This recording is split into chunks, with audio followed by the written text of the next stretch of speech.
This was where Osama bin Laden lived for 6 years, a home registered under a fake ID.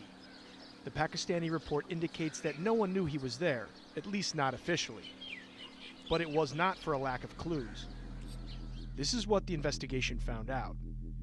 The Al-Qaeda leader hired 2 brothers to guard him and paid each 9,000 rupees a month. That's about $90 to the so-called Kuwaiti brothers, Ibrahim and Abrar, for guarding the world's most wanted.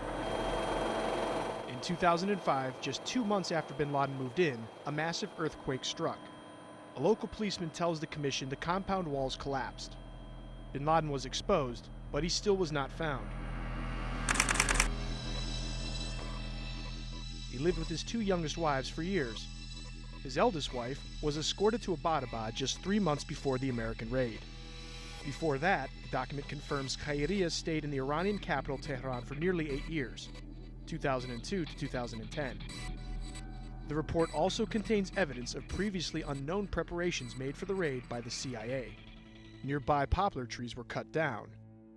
The Army's top lawyer suspects it was to facilitate the approach of the U.S. helicopters.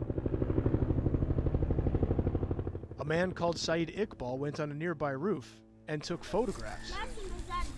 Iqbal was a former ISI officer with his own security firm. Pakistan's spy chief tells the commission his profile matched that of a CIA recruit. And since the raid, Iqbal tried to sell his property, and the report notes that he fled the country. The night of the raid takes on a new narrative, as told by Pakistani witnesses and bin Laden's wives. First, 4 to 5 vehicles are seen leaving the U.S. Embassy towards Abbottabad. The Army suggests they may have been CIA agents to assist the helicopters. U.S. choppers take off from Jalalabad Air Base in Afghanistan after 2,300 hours.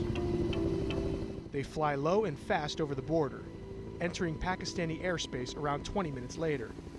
Pakistani radars do not detect them.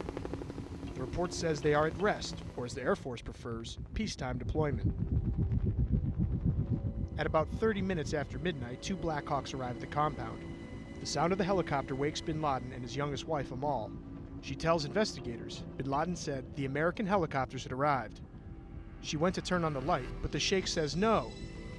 It's no use anyways. The electricity cuts out across the area. At the same time, one of the American choppers crashes nearby. Locals hear it. Amal sees an American soldier on the landing. She rushes him. But he screamed, "No, no," and shot her in the knee. In the report, the eldest wife says, one of the soldiers seemed as frightened as her. He looked as if he'd seen a witch. At 1:06 a.m., U.S. forces blow up the downed helicopter and leave. The document details how the Air Force only learns of the raid on television. At 2:07 a.m., the Army chief orders jets to shoot down the intruding helicopters. It takes them up to 16 minutes to reach the area. And it's too late anyway. The Americans have already gone, taking bin Laden's body with them.